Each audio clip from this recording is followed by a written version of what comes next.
And also, of course, the joke about the fragile immune system. Yeah, we can't eat dairy. So I did ask, but there's been no special milk, has there? No. And she's still eating pork, right? Of course. I also asked for her to exercise, and the nurse and the carer that was incredibly rude, that has to be fired. You've got to understand, in the police world, you get criminals that will go into the police world so that they can do criminal actions. In the caring world, you'll get predators in there because they can hurt the people. They'll hurt children and an elderly. They kind of get off on that. When they start attacking a family member, what they're really telling you is, we're going to hurt your mother. Now, my mom has gone through shock treatment, over-drugging, bad bed, bad diet, no exercise. Another thing, you put her on a table where they had to be spoon-fed and they were drooling. You know, why my mother can eat everything, she has been targeted. Okay, so, and now why? There's two reasons. I had completely forgotten about this. What you're finding very hard to understand is my Australian side. I've got 5 uncles. My mum used to be a legal secretary. At 13, I met Weinstein. Obviously, I met others. I was not trafficked. I was not involved. Whatever all those girls say is true. I actually met Maxwell too. The CIA made a statement and said something about, that she slithered away. So, which leads me to the reason why my mother has been placed there. There's 2 reasons. One, so my ex and I was trying to conceive, and I went to a doctor in Bashina who actually got charged, who sent me to a doctor in Launceston. And nobody knew at the time that my boyfriend was from Canada. They thought I was going alone. So anyway, we go to the appointment, and there was a woman there, and she had blonde hair. I've given a description to the police, and when she walked out, she kind of collapsed in the doorway, and she said something, I really can't remember, but something like, he hurt me, or blah blah blah. Now I sat there going, oh God, please no, because what you're not being told is that when I left Australia, I went to Canada, and I was actually a refugee.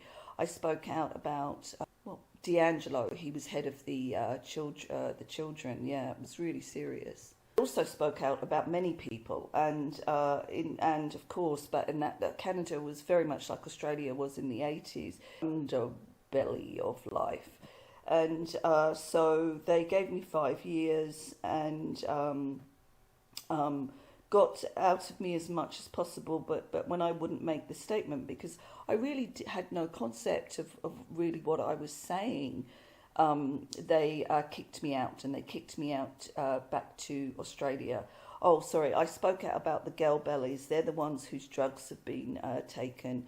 Nasty, nasty Catholic family. You see, placing mum in a Catholic home is immediately making Southern Cross party to this. But there's more, unfortunately.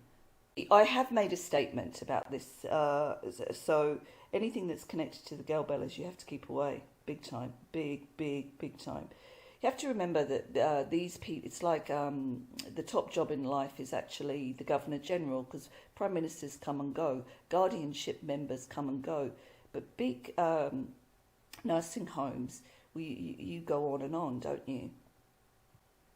So when you're interviewing your staff, you have to explain to them, and I'm serious, that these people that do abuse, they have power, they abuse, but they always get caught. Noree's got a fight. Since my mother has gone into your care, there's been firings of the guardianship. There's been a board set up. It's to go against the guardianship.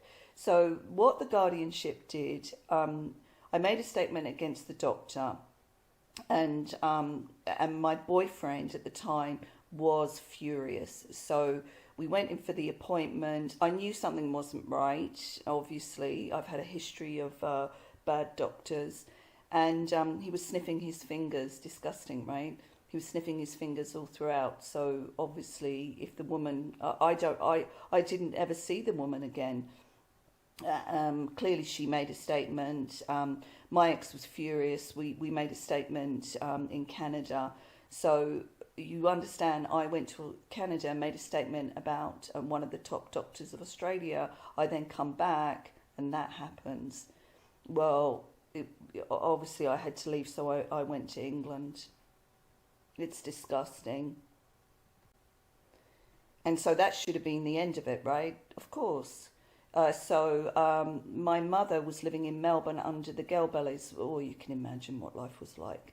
And so I was the one that pushed for her to go to Tasmania. There were older people there. You know, it was just get out of Melbourne. Because once I'd made that statement, that was it. I was toast.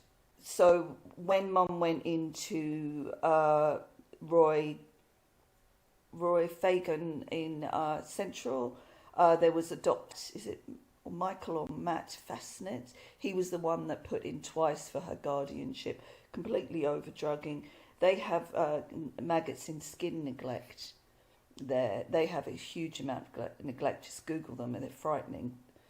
So the guardianship, they were stunned that I demanded to be in the hearing. It was illegal to shut me out. And what they did is they turned the camera off so my mum couldn't see me. See, after my mother had shock treatment, the doctor told her that she shouldn't contact me. My mother doesn't have any family, and I don't have children. I'm it. And so her depression kicked in. This was a woman that would contact me probably twice a day. Because when you make statements about people, you know, Mum was very, very worried. And so she had a little friend, and this little friend I knew was trouble. I knew it. Mum tried to book her ticket, and he was jealous. He was a very little man, and he drank beer. My mother has not had many partners in her life at all, but they've all drank beer. Her father drank. And she's very lenient towards me. I have zero tolerance. And he was jealous. He was so jealous. In fact, he rang me and said that he loved my mother. And it was like, Mum had said to me, he's just a friend. And when I had to gently let him down, and say, Mummy's coming back, and it was ridiculous. He actually has a wife who's in care. I mean, the fantasy was ridiculous.